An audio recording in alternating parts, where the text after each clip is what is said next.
સંખેડા તાલુકામાં ગુજરાત જોડો અભિયાન સફળતાપૂર્વક યોજાયું। ડેડિયાપાડાના આપ પાર્ટીના ધારાસભ્ય ચૈતર વસાવા અને યુવા નેતા યુવરાજસિંહ જાડેજાની હાજરી। છોટાઉદેપુર જિલ્લાના સંખેડા તાલુકામાં ગુજરાત જોડો અભિયાન અંતર્ગત સંખેડા ઓરસંગ ટેન્ડર્સ ગ્રાઉન્ડ ખાતે આમ આદમી પાર્ટી દ્વારા વિશાળ સભાનું આયોજન કરવામાં આવ્યું હતું, જેમાં ડેડિયાપાડાના ધારાસભ્ય ચૈતર વસાવા તથા પાર્ટીના લોકપ્રિય યુવા નેતા યુવરાજસિંહ જાડેજા મુખ્ય અતિથિ તરીકે ઉપસ્થિત રહ્યા હતા। કાર્યક્રમ દરમિયાન જિલ્લા પ્રમુખ રાધિકા રાઠવા, તાલુકા પ્રમુખ તથા અનેક આગેવાનો મંચ પર હાજર રહ્યા હતા। સંખેડા અને આસપાસના વિસ્તારમાંથી હજારોની જનમેદની કાર્યક્રમ સ્થળે ઉમટી પડતા સમગ્ર કાર્યક્રમ ઉત્સાહભેર સંપન્ન થયો હતો।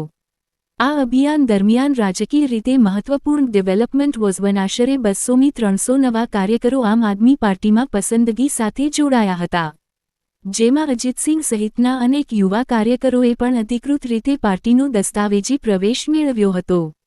સભા દરમિયાન ધારાસભ્ય ચૈતર વસાવાએ કહ્યું કે ગુજરાતમાં પરિવર્તન હવે લોકોની આંખોમાં સ્પષ્ટ દેખાઈ રહ્યું છે।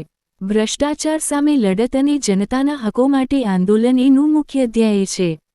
જ્યારે યુવરાજસિંહ જાડેજાએ જણાવ્યું, આવતા સમયમાં આપનું સંગઠન ગામ ગામ સુધી મજબૂત બનશે અને નાગરિકો માટે પારદર્શક રાજકારણનું મોડેલ ઊભું થશે। અવતરણ ચિહ્ન કાર્યક્રમ અંતે નવા જોડાયેલા કાર્યકરોનો પાર્ટી આગેવાનો દ્વારા આભાર અને સ્વાગત વ્યક્ત કરવામાં આવ્યું હતું। રિપોર્ટર પ્રશાંત પરમાર, સંખેડા, છોટાઉદેપુર। અજીતસિંહ થી માંડીને અમારા તમામ સાથી આગેવાનો સીકે પટેલ બધા જ લોકો અમારી સાથે છે। આવનારા દિવસોમાં બરોડામાં એમને સારામાં સારી જવાબદારી અમે આપવાના છે।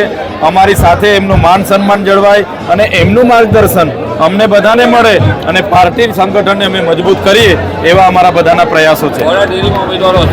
બિલકુલ, અજીતસિંહ ખૂબ સારું એમનું પ્રભુત્વ બરોડા ડેરીમાં છે।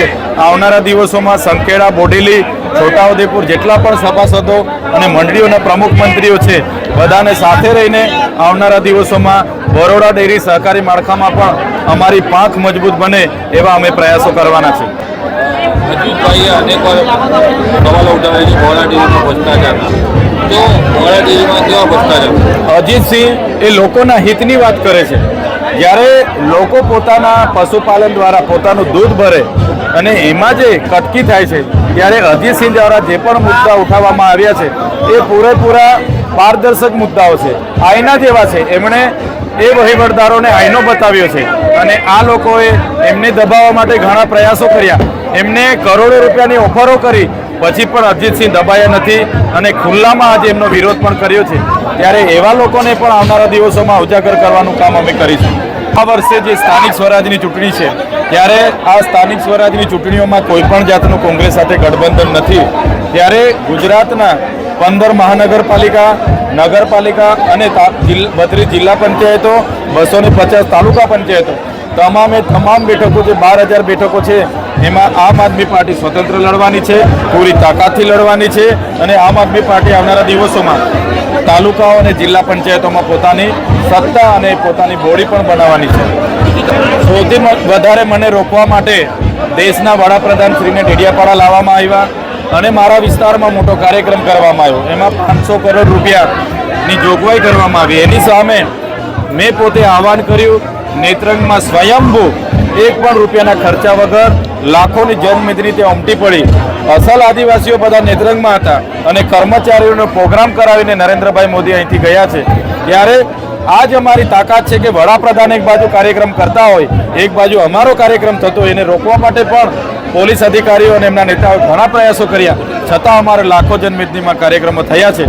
ત્યારે તો બીજા કાર્યક્રમો કે બીજા નેતાઓથી અમે ડરવાના નથી। આવનારા દિવસોમાં લોકશાહીના ઢબે તમામ ગામ, તાલુકા અને જિલ્લામાં અમારા સંમેલનો થવાના છે।